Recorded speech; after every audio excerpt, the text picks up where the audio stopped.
રાજપીપળાના પ્રસિદ્ધ હરસિદ્ધિ માતાજીના મંદિરમાં દાનપેટીમાંથી રોકડ રકમ ચોરીનો આરોપી ઝડપાયો છે. નર્મદા પોલીસે ચોરી કેવી રીતે કરી તેનું રિકન્સ્ટ્રક્શન કર્યું છે.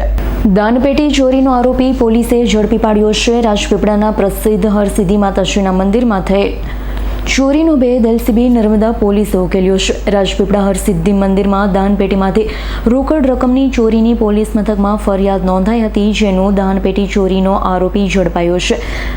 આરોપી સીસીટીવી કેમેરામાં દેખાયો હતો. પોલીસે ચોરી કેવી રીતે કરી તેનું રિકન્સ્ટ્રક્શન કર્યું. આરોપીએ ગુન્હાની કબૂલાત કરી હતી. એલસીબીની ટીમ દ્વારા અલગ અલગ જગ્યાના સીસીટીવી કેમેરા ચેક કરી તેમજ હ્યુમન સોર્સના આધારે માહિતી મેળવી હતી. આરોપીનું નામ રાજેશભાઈ કાલિદાસભાઈ વસાવા, રહે નિકોલ, નવાપુર, તાલુકો નાંદોદ, જિલ્લો નર્મદા બહાર આવ્યું હતું. આરોપીની પોલીસે ધરપકડ કરી છે.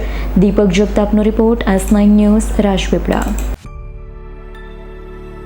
અમારી તમામ માહિતીથી અપડેટ રહેવા માટે જોડાયેલા રહો S9 ન્યૂઝ સાથે.